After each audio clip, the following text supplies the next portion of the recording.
마태를 부르시다라는 말씀 제목 가지고 함께 하나님의 은혜를 나눠보도록 하겠습니다. 오늘 본문에서 예수님의 제자인 마태가 부름받는 모습이 나옵니다. 예수님은 지나가시다가 마태가 세간에 앉아 있는 것을 보셨습니다. 당시 세리는 두 가지 종류가 있었습니다.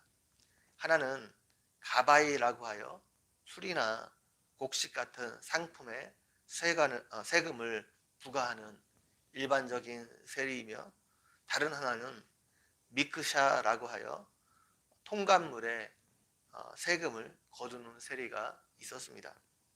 마태는 후자에 속하는 세리로 가버나움 세관에서 일하고 있었습니다.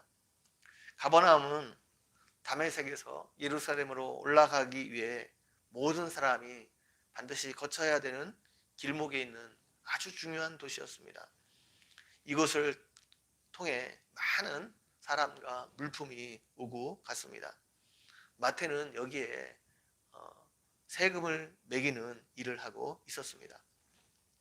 로마 정부는 일정한 액수를 받고 세금을 징수할 권한을 팔았습니다. 세리들은 세금을 거두어 일정한 액수만 노마에게 주었고, 나머지는 자신들이 가질 수 있었습니다. 그래서 세리들은 자신들의 이익을 위해서 수단과 방법을 가리지 않고 정해진 세금 이상을 거두었습니다. 이로 인해 이들은 많은 돈은 벌었지만 백성들로부터 매국노라 손가락질 당했습니다. 죄인이 손가락질 당했습니다. 납비들은 유대인이 갖지 말아야 될 직업이 둘이 있는데, 하나는 세리이고 하나는 매춘부라 가르쳤습니다. 그만큼 이스라엘 백성들에게 세리는 원수였고, 그들이 굉장히 나쁘게 생각하는 직업이었습니다. 예수님께서 이렇게 평판이 좋지 않은 세리를 보시고 자신을 따르라 말씀하셨습니다.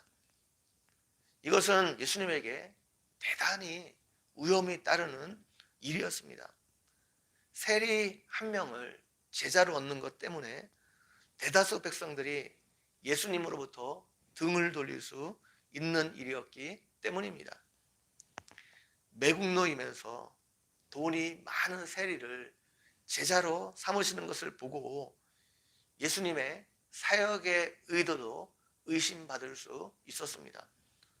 돈 때문에 그렇게 한 것이라 충분히 의심을 살 수 있었습니다. 그럼에도 불구하고 예수님은 세리인 마태를 제자로 부르셨고, 마태는 그 부름 앞에 자신이 이제껏 쌓은 모든 것을 버리고 예수님을 따랐습니다. 그날 예수님은 마태의 집에서 식사 초대를 받았습니다. 거기에는 마태와 같은 많은 세리와 죄인들이 함께 와서 음식을 먹고 있었습니다. 바리새인들이 이것을 보고 예수님의 제자들에게 어찌하여 너희 선생은 세리와 죄인들과 함께 잡수시느냐 말하면서 시비를 걸었습니다.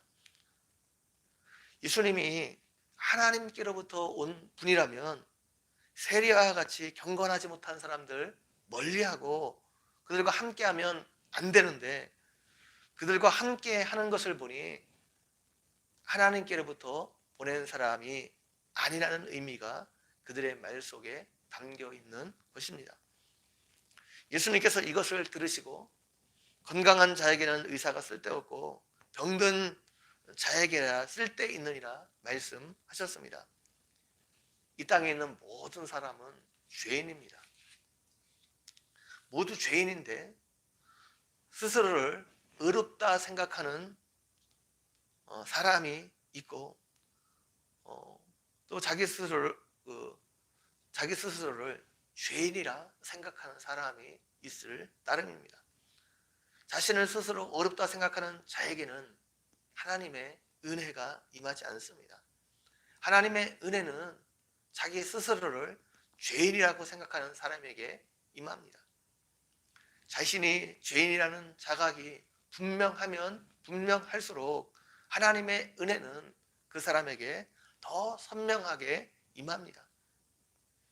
예수님이 스스로를 의롭게 여기는 사람을 건강한 사람이라 말씀하신 것처럼 보이지만 이것은 굉장히 역설적인 말입니다.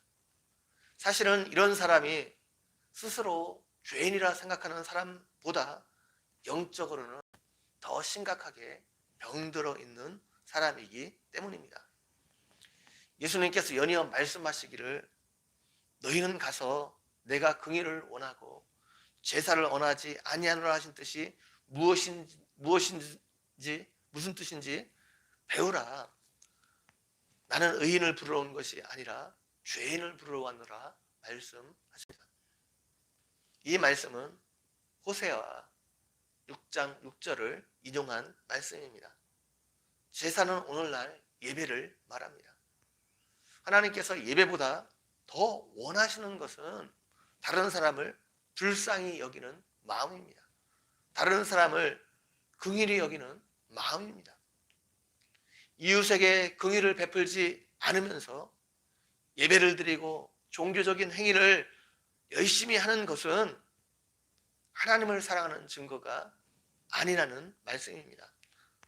다른 사람을 향해 긍휼의 마음과 사랑의 마음을 잃어버리면 그 사람은 종교인이지 하나님을 섬기는 사람이 아니라는 말씀입니다.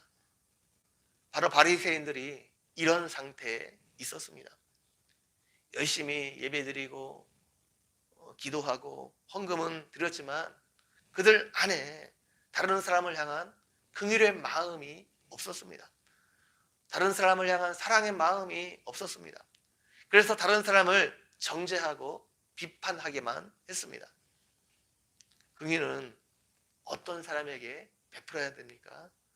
물론 긍휼은 모든 사람들에게 베풀어야 되지만 특별히 나에게 잘못한 사람들, 손해를 끼친 사람들, 죄를 지은 사람들, 실수한 사람들, 조금 모자란 사람들, 부족한 사람들에게도 긍휼을 베풀어야 됩니다.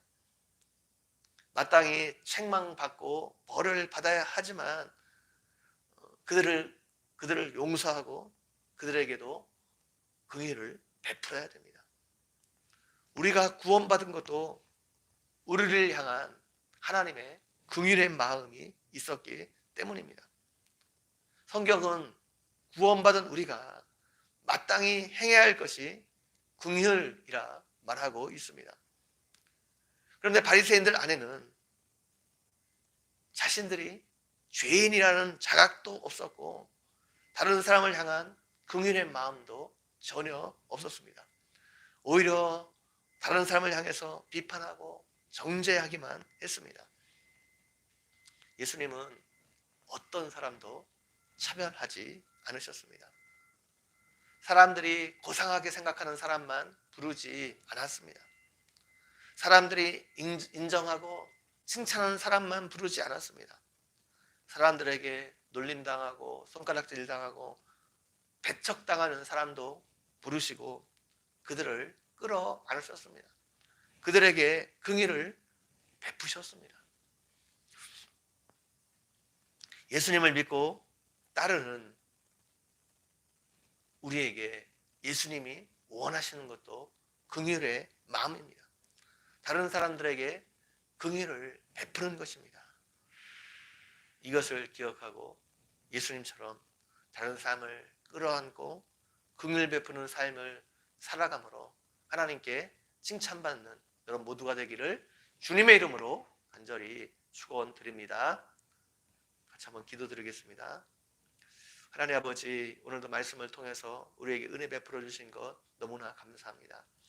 예수님이 사람을 향하여 불쌍히 여기는 마음을 가졌던 것처럼 긍휼의 마음을 가졌던 것처럼 우리가 모든 사람들 향해서 정죄하고 그들의 잘못된 것을 비판하기보다는 오히려 긍휼의 마음을 갖고 그들을 끌어안는 삶을 살아가는 우리 모두가 되어줄 수 있도록 함께해 주시기를 원합니다. 감사합니다. 예수님의 이름으로 기도 올려옵나이다.